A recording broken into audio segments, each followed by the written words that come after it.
नमस्कार, मैं हूं दिनेश गौतम और अब खबरों के पूरे हिसाब किताब के लिए जैसा मैं आपको लगातार बता रहा हूं, डिनर तक का इंतजार आपको नहीं करना पड़ेगा।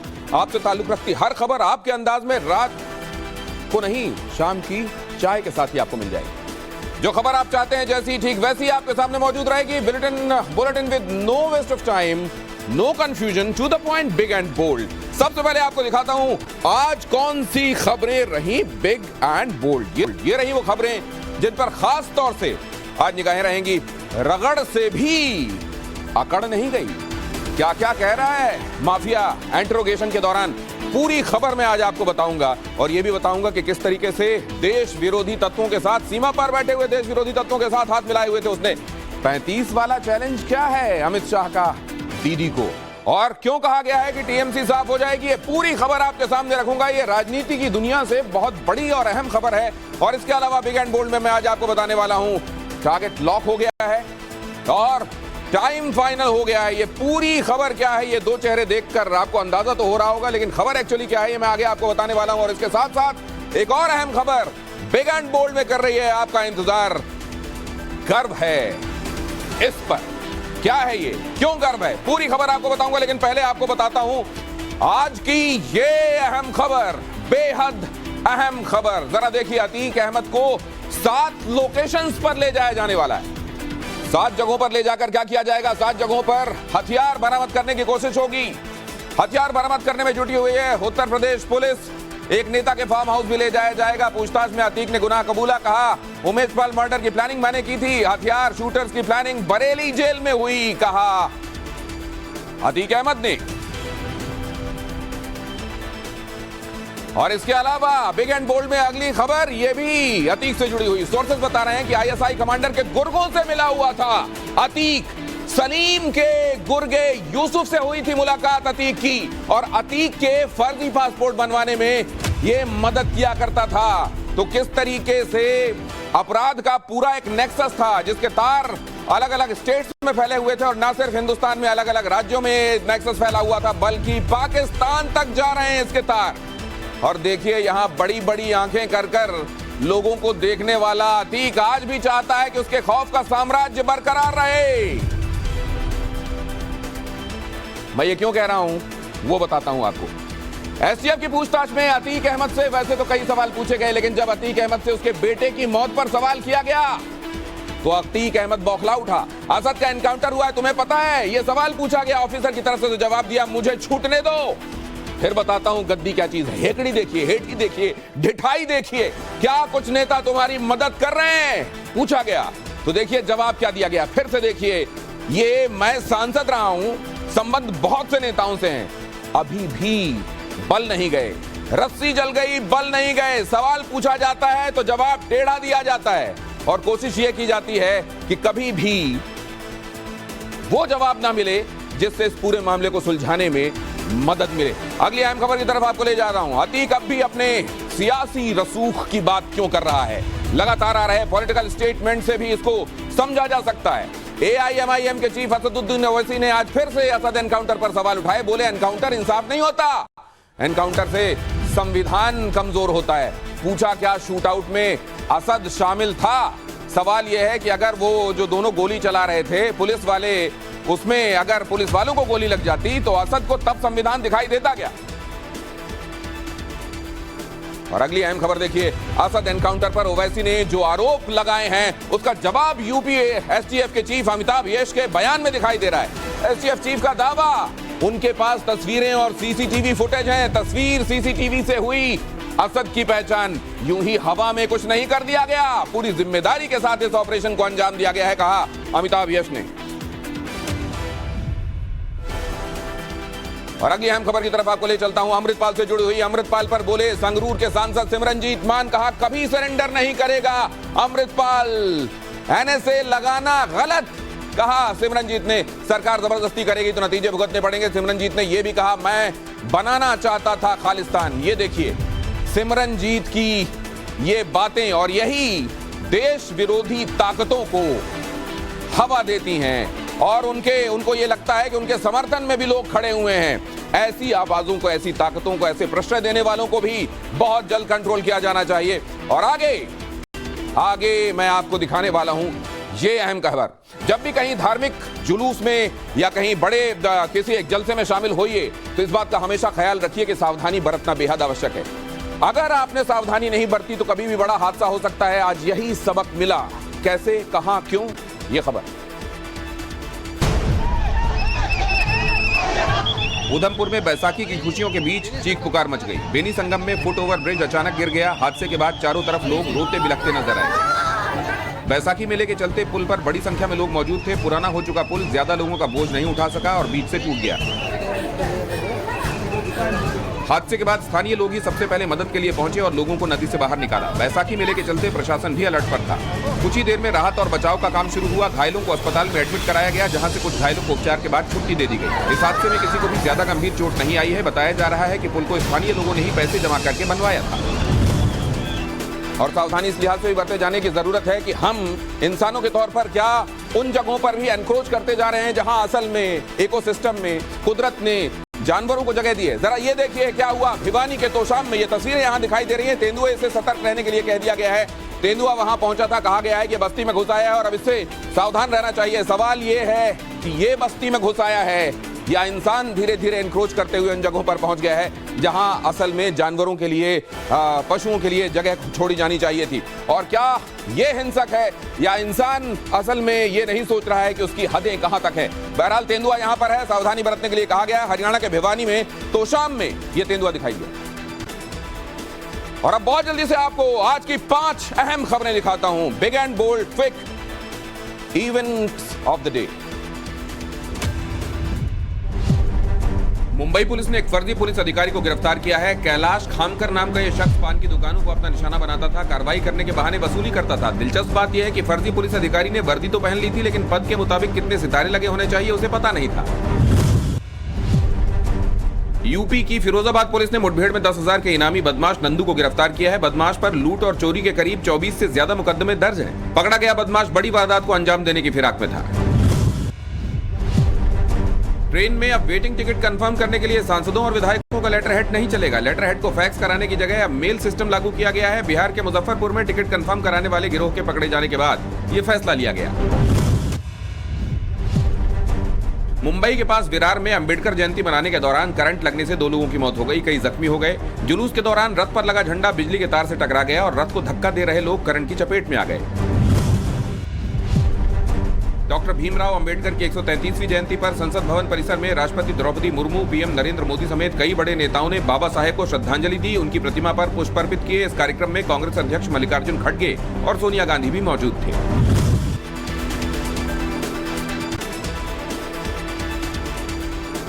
और शराब घोटाले में अरविंद केजरीवाल को भी अब पूछताछ के लिए सीबीआई तलब करेगी। ये पूरी खबर क्या है देखिए।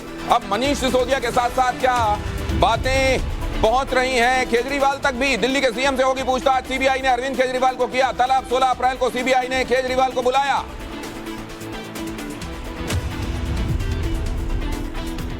और अगली अहम खबर बंगाल से, जहां आज अमित शाह ने फिर से ममता पर अटैक किया। 35 लोकसभा सीटें जीते तो 2025 में सुपड़ा साफ। टीएमसी के भ्रष्टाचारों का फिर उसके बाद नाम निशान नहीं रहेगा। भारतीय जनता पार्टी सत्ता में आई तो पूरा हिसाब होगा। रामनवमी पर कोई पथराव नहीं कर सकेगा।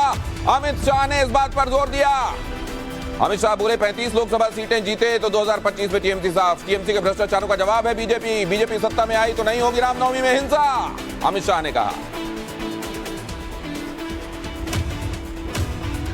और अब अगली अहम खबर की तरफ ले चलता हूं। अगली अहम खबर ये कि राजस्थान की राजनीति में क्या चल रहा है। कांग्रेस ने टाला सचिन पायलट पर एक्शन। राहुल से मीटिंग के बाद टाला गया ये एक्शन। तो आखिरकार एक्शन लेगी या नहीं, कांग्रेस ये सोचा जा रहा था और आखिरकार इसमें ही अपनी निजात पाई गई कि एक्शन ना लिया जाए। अब फिर से मैदान में उतर रहे हैं सचिन पायलट। 2 दिनों के मंथन के बाद निकाला गया बीच का रास्ता। अब 17 अप्रैल को खेतड़ी में पायलट की जनसभा होगी, देखना है वहां क्या कहते हैं पायलट। और छत्तीसगढ़ में भी कांग्रेस के बीच बगावत दिखाई दे रही है। राजस्थान का हाल तो आप देख रहे हैं, छत्तीसगढ़ का भी सुनिए। इन्हीं बगावती सुरों के बीच प्रियंका वाड्रा छत्तीसगढ़ के बस्तर पहुंची और जगदलपुर भी गई। प्रियंका ने जताया भूपेश बघेल पर भरोसा। टीएस सिंहदेव ने बगावती तेवर दिखाए थे। बघेल सरकार में मंत्री है टीएस सिंहदेव, 3 बार के विधायक, सबसे सीनियर मंत्री हैं सिंहदेव। और जगदलपुर में प्रियंका ने की मां दंतेश्वरी की पूजा भी। और शायद इसी बात इसकी प्रार्थना कर रही होंगी कि पार्टी में ये जो घमासान तमाम जगहों पर चल रहा है, ये जो फ्रैक्शंस बने हुए हैं, ये सब एक होकर सोचना, पार्टी की तरह सोचना शुरू करें। और अब अगली अहम खबर की तरफ आपको ले चलता हूं। प्रधानमंत्री नरेंद्र मोदी असम में हैं और पूर्वोत्तर को बहुत बड़ा गिफ्ट उन्होंने दिया है। पीएम मोदी ने गुवाहाटी में किया एम्स का उद्घाटन। 1120 करोड़ की लागत से बना है एम्स गुवाहाटी। 2017 में पीएम मोदी ने ही रखी थी आधारशिला।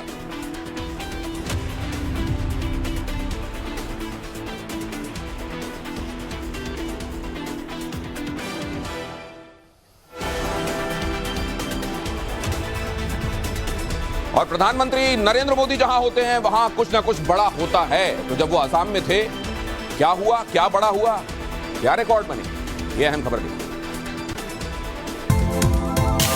प्रधानमंत्री नरेंद्र मोदी के सामने बिहू कलाकारों ने डांस के जरिए समा बांध दिया। गुवाहाटी के सुरसजाई स्टेडियम में पीएम मोदी असम के नए साल पर मनाए जाने वाले रोंगाली पर्व में हिस्सा लेने पहुंचे थे। 21 जिलों के 10,000 से ज्यादा कलाकारों ने एक साथ डांस किया और 2 वर्ल्ड रिकॉर्ड बना दिए। पहला रिकॉर्ड एक ही स्थान पर सबसे बड़ी एथनिक डांस परफॉर्मेंस का और दूसरा वर्ल्ड रिकॉर्ड एक ही जगह पर सबसे बड़ी ट्रेडिशनल म्यूजिक परफॉर्मेंस का।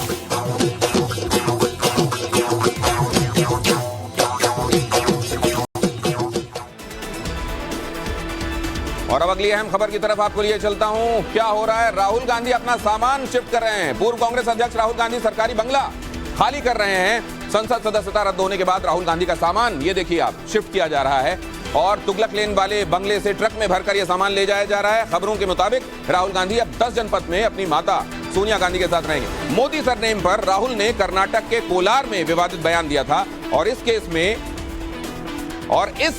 केस में राहुल को सूरत कोर्ट ने 2 साल की सजा होने के बाद उनकी संसद सदस्यता रद्द हो गई थी। आप ये बात जानते हैं। और अब अगली अहम खबर की तरफ आपको ले चलता हूं। अगली अहम खबर ये कि बेंगलुरु में ऑटो से बड़ी रकम बरामद हुई। क्या है पूरा मामला? पोल बाउंड स्टेट में क्या कुछ चल रहा है, जरा देखिए। चुनावी राज्य कर्नाटक में बेंगलुरु पुलिस ने 1 करोड़ रुपए बरामद किए। ऑटो में रखकर रकम ले जा रहे 2 लोगों को भी पुलिस ने पकड़ा है। सुरेश और प्रवीण नाम के आरोपियों का ऑटो बीच सड़क पर खराब हो गया। काफी देर तक जब ऑटो नहीं हटा तो ट्रैफिक पुलिस ऑफिसर ऑटो तक पहुंचा। पुलिस को करीब देखकर दोनों लोगों के माथे से पसीना टपकने लगा। ट्रैफिक पुलिस ऑफिसर ने बैग में कैश देखा और पुलिस को फोन कर दिया। रकम 2 बैग में भरकर ले जाई जा रही थी। शुरुआत में दोनों ने खुद को प्राइवेट कंपनी का कर्मचारी बताया और कैश भी कंपनी का ही बताया, लेकिन दोनों के पास कैश से जुड़ा कोई दस्तावेज नहीं था। इसके बाद पुलिस ने इनकम टैक्स विभाग को सूचित किया। कर्नाटक में 10 मई को चुनाव है और राज्य में आचार संहिता लागू है। किसी को भी बगैर कागजात बड़ी रकम साथ ले जाने की परमिशन नहीं है। कहां है रोजगार के मौके, वो आपको आगे बताऊंगा, लेकिन फिलहाल आपको दिखाता हूं BNB quick political. Madhya Pradesh के पूर्व सीएम दिग्विजय सिंह ने मुस्लिमों की आबादी को लेकर बड़ा बयान दिया है। उन्होंने कहा कि मध्य प्रदेश में हिंदुओं के मुकाबले मुस्लिम आबादी में गिरावट आई है। इस बयान पर पलटवार करते हुए सीएम शिवराज ने दिग्विजय सिंह पर तुष्टीकरण की राजनीति करने और समाज को बांटने के लिए झूठे बयान देने का आरोप लगाया। कर्नाटक के पूर्व मुख्यमंत्री दिवंगत एस बंगारप्पा के दोनों बेटे सियासी लड़ाई में आमने सामने आ गए हैं। शिमोगा की सोरप सीट पर बंगारप्पा के एक बेटे कांग्रेस से तो दूसरे बीजेपी की टिकट से चुनाव लड़ेंगे। राज्य में 10 मई को विधानसभा चुनाव होने हैं। अतीक अहमद के बेटे असद के एनकाउंटर के बाद अखिलेश यादव ने कहा, बीजेपी निकाय चुनाव को ध्यान में रखकर एनकाउंटर कर रही है। सूबे में 2 चरणों में निकाय चुनाव होने हैं। 4 मई को पहले और दूसरे चरण की वोटिंग 11 मई को होगी। 13 मई को नतीजे आएंगे।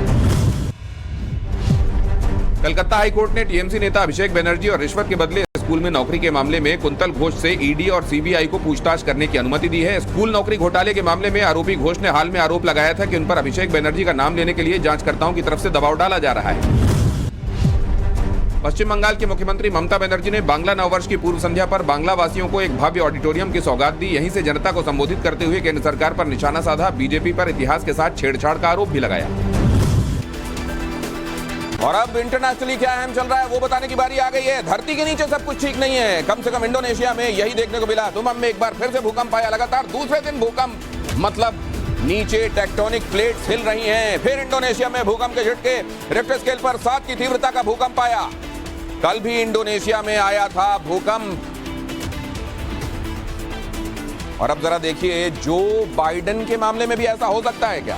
हो सकता है अगर सतर्कता न बरती जाए। क्या हुआ है? बिग एंड बोल्ड में ये अहम खबर जो बाइडेन से जुड़ी हुई, जरा देखिए यहां पर क्या हुआ है। लेकिन उससे पहले आयरलैंड में असल में क्या हुआ था ये समझिए। आयरलैंड में सुरक्षा बढ़ाई गई। गवर्नर के बच्चे को दुलार कर रहे थे वो, और सड़क पर मिले थे सिक्योरिटी दस्तावेज कल सड़कों पे हम मिले थे। इससे ये पता चला कि यहाँ निश्चित रूप से कुछ ना कुछ गड़बड़ सिक्योरिटी को लेकर हो सकता है, कोई लैप्स हो सकता है।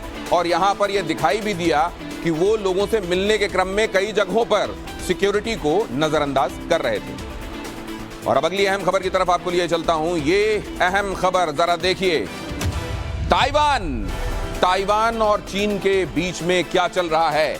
6 चीनी एयरक्राफ्ट्स बड़े ताइवान की तरफ। ताइवान ने भी अलर्ट किए अपने एयरक्राफ्ट। ये किसी भी दिन ये जो ब्रिंकमैनशिप चल रही है, एक दूसरे को उकसाने का काम चल रहा है, खासतौर से चाइना जिस तरीके से प्रोवोक कर रहा है, कभी भी ये बड़ा रूप ले सकता है। 6 चीनी के एयरक्राफ्ट भी बढ़े ताइवान की तरफ। ताइवान ने भी अलर्ट किए अपने एयरक्राफ्ट। और यहां देखिए जरा उसके बाद किस तरह के हालात बने। मिसाइल सिस्टम्स को और जंगी जहाज को भी अलर्ट पर डाल दिया गया। और अगर चाइना की तरफ से ऐसे ही प्रोवोकेशन होता रहा तो किसी भी दिन एक छोटी सी घटना, एक छोटा सा मिसकैलकुलेशन बड़ी आग की वजह बन सकता है।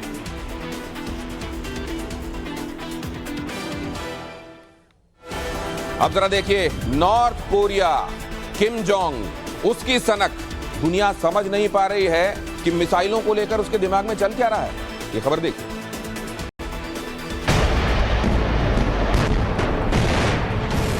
नॉर्थ कोरिया ने जैसे ही अपना सबसे पावरफुल मिसाइल टेस्ट किया, जापान के होक्काइडो तक हड़कंप मच गया। सॉलिड फ्यूल वाली इंटरकॉन्टिनेंटल मिसाइल की टेस्टिंग के दौरान खुद किम जोंग अपनी बेटी के साथ मौजूद था।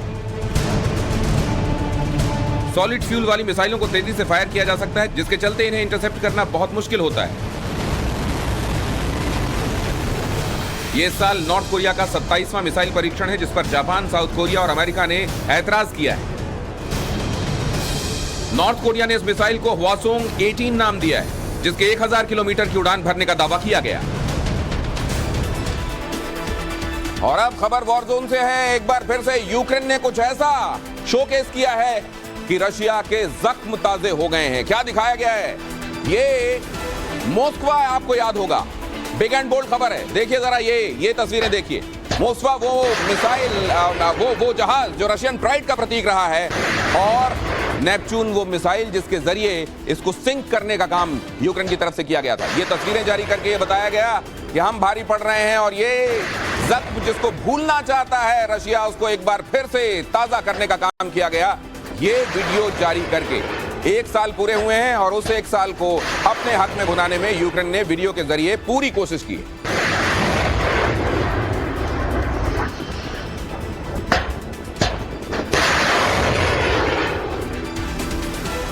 और अब बात रूस और यूक्रेन के युद्ध के बीच लीक हुए क्लासिफाइड डॉक्यूमेंट्स की, जिसकी वजह से अमेरिका में खलबली है। पेंटागन के लीक डॉक्यूमेंट से खुलासा हुआ है। खुलासा यह कि रूस यूक्रेन युद्ध 2023 से भी आगे चलेगा। रूसी सेना के 1,89,500 से 2,23,000 सैनिकों की मौत की खबर भी है इसमें। यूक्रेनी सेना के 1,24,500 से 1,31,000 सैनिकों की मौत की भी बात इसमें की गई है। आने वाले दिनों में यूक्रेन की एयर डिफेंस को गंभीर चुनौती के तौर पर भी रखा गया है। ये बहुत वल्नरेबल एरिया है, ये कहा गया है। और अप्रैल तक यूक्रेन का मिसाइल स्टॉक खत्म हो सकता है, ये बात भी अंडरलाइन की गई है। यूक्रेन का S-300 मिसाइलों का स्टॉक भी 3 मई तक खत्म हो सकता है। और अगर ऐसा है तो फिर ये यूक्रेन के लिए वाकई गंभीर स्थिति है। लीक डॉक्यूमेंट्स के मामले में हालांकि गिरफ्तारी भी हुई है, लेकिन ये केवल दिखाने के लिए की गई गिरफ्तारी है। वाकई इसमें सच है, ये दुनिया को अभी धीरे धीरे पता चलेगा। इंटरनेशनली और क्या अहम हुआ? Big and bold quick international fight. France में नई पेंशन योजना को लेकर पिछले 3 महीने से चल रहा प्रदर्शन उग्र हो चुका है। पेरिस में प्रदर्शनकारियों ने एक शोरूम में जमकर तोड़फोड़ की। पेरिस समेत कई शहरों में पुलिस और प्रदर्शनकारियों के बीच जमकर झड़प हुई।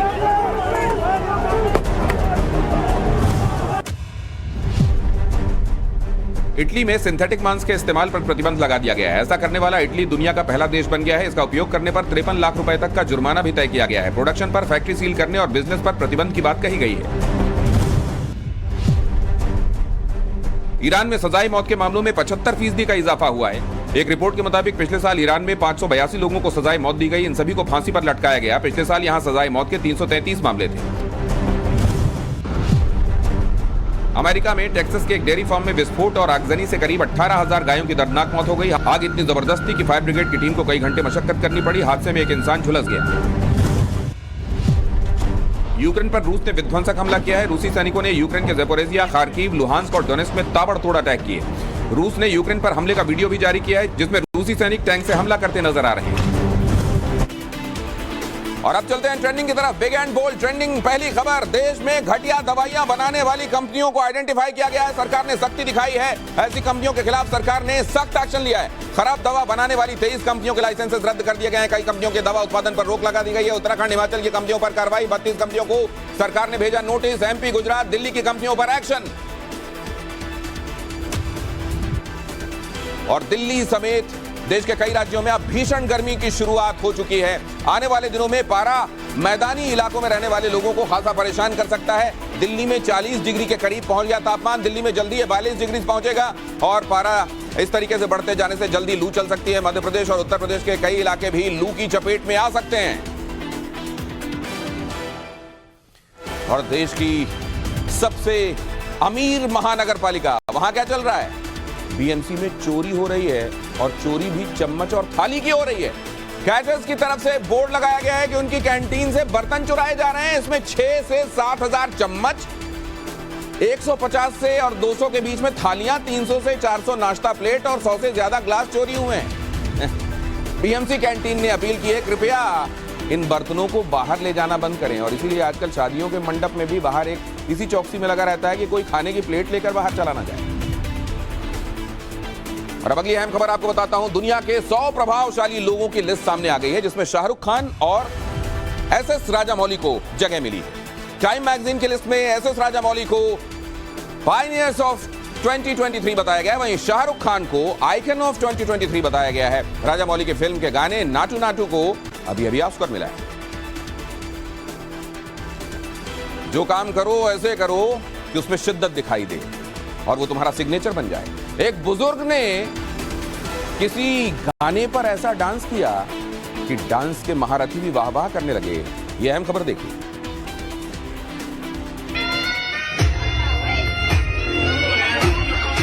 ओ साकी साकी गाने पर बुजुर्ग ने अपने डांस मूव्स दिखाए तो नोरा फतेही भी उनकी दीवानी हो गई। बुजुर्ग के स्टेप्स और एक्सप्रेशंस इतने कमाल के हैं कि वीडियो को 3 करोड़ से ज्यादा व्यूज मिल चुके हैं। ये वीडियो नेपाल का बताया जा रहा है और जिस गाने पर डांस किया गया है वो गाना 2004 में आई फिल्म मुसाफिर में था। फिर बाटला हाउस मूवी में नोरा फतेही ने इसके रीमिक्स वर्जन पर डांस किया था। अब एक बार फिर ये गाना बुजुर्ग की वजह से सुर्खियों में है।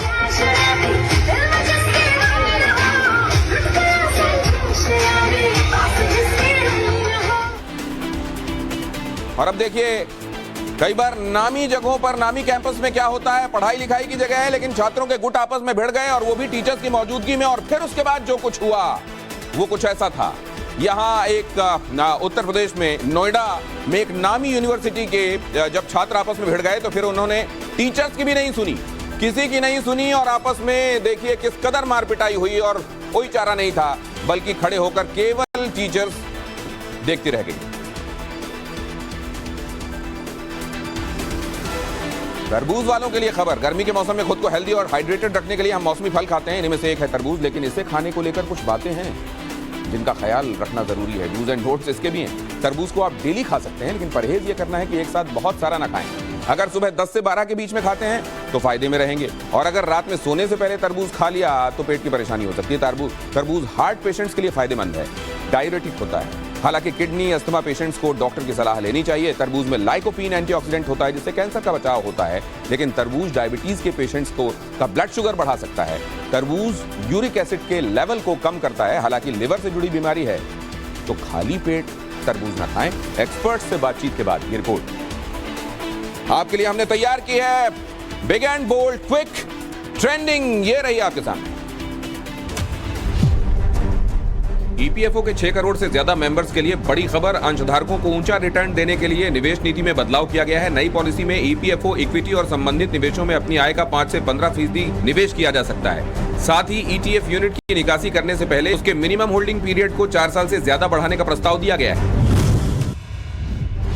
देश में पर्सनल लोन लेने वालों की तादाद तेजी से बढ़ रही है। फरवरी में पर्सनल लोन करीब 21% बढ़े। बैंक ऑफ बड़ौदा के रिसर्च रिपोर्ट के मुताबिक इस साल जनवरी और बीते साल दिसंबर में भी पर्सनल लोन की ग्रोथ 20% से ज्यादा रही है। डेटा संकेत दे रहे हैं कि क्रेडिट कार्ड से खर्च, कंज्यूमर ड्यूरेबल लोन और पर्सनल लोन पर भारतीय युवाओं की निर्भरता बढ़ रही है। अगर आपको पेट्रोल सूंघना अच्छा लगता है तो सावधान हो जाइए, क्योंकि अनजाने में आप नशे के आदी हो रहे हैं। इसे पेट्रोल स्निफिंग कहते हैं। कई अफ्रीकी देशों में लत विकराल रूप ले चुकी है। पेट्रोल सीधे नर्वस सिस्टम पर असर करता है, जिसके चलते दिमाग तक ऑक्सीजन की सप्लाई रुक जाती है और फौरन मौत हो सकती है। 2 साल पहले झारखंड के देवघर में इसी लत के चलते एक युवक की मौत हो गई। नौकरी की तलाश में बैठे युवाओं के लिए बिहार से अच्छी खबर। यहां जल्द ही 10,000 से ज्यादा सरकारी पदों पर भर्तियां होंगी। इसमें कानूनगो, अमीन, क्लर्क जैसे पद शामिल हैं। उम्मीदवार bceceboard.bihar.gov.in पर जाकर आवेदन कर सकते हैं। अप्लाई करने की लास्ट डेट 12 मई 2023 है। सलमान खान की आने वाली फिल्म किसी का भाई किसी की जान रिलीज के लिए तैयार है, लेकिन इंस्टाग्राम पर सलमान की तरफ से जिम की तस्वीरें शेयर की गईं और फैंस उन्हें देखकर हैरान हैं। अलग अलग तस्वीरों में वो जिम इक्विपमेंट्स की सीट पर आराम करते और पानी पीते नजर आ रहे हैं। इसी कैप्शन में उन्होंने लिखा है, लव हेटिंग लेग्स डे, हालत खराब।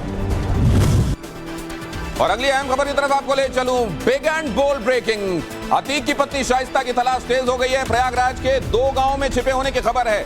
पुलिस की टीम ने घेराबंदी कर चलाया अभियान। पुलिस को चकमा देकर मरियाडीह से फरार हो गई वो। शाइस्ता को पनाह देने वालों से पूछताछ हो रही है। इन दोनों गांवों में पहुंचकर वहां ये एक अभियान चलाया जा रहा है, कॉम्बिंग की जा रही है और ये देखा जा रहा है कि वो यहां से फरार होकर कहां गई हो सकती है। उसको पहले ही सूचना देकर अलर्ट करने वाले लोग कौन है।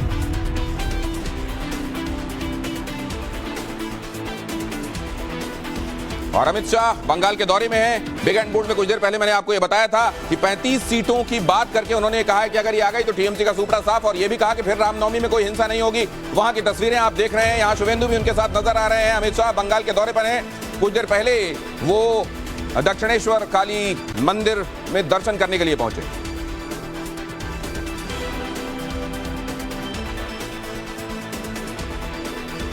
और अब बिग एंड बोल्ड का नया सेगमेंट गर्व है। इस सेगमेंट पे हम हर रोज आपको दिखाएंगे कुछ हिंदुस्तान की ऐसी चुनिंदा चीजें, इतिहास से जुड़ी हुई बातें। आज जो हमारे सामने है वो भी, जिसे देखकर आपको भी अपनी विरासत पर गर्व होगा। कर्नाटका का मैसूर पैलेस। वाडियार राजवंश ने 14वीं शताब्दी में यह महल बनवाया था। 1897 में आग की वजह से महल पूरी तरह बर्बाद हुआ। रानी खेम्पा नानजमानी देवी ने महल का फिर से निर्माण कराया। महल का आज का स्वरूप 1912 में बनकर तैयार हुआ। वास्तुकला में इंडो सारासेनिक, गोथिक, राजपूत शैली का दर्शन होता है और महल में सुंदर मेहराब, गुंबद और मीनार भी देखने को मिलती है। और यहाँ का दशहरा पूरी दुनिया में मशहूर है।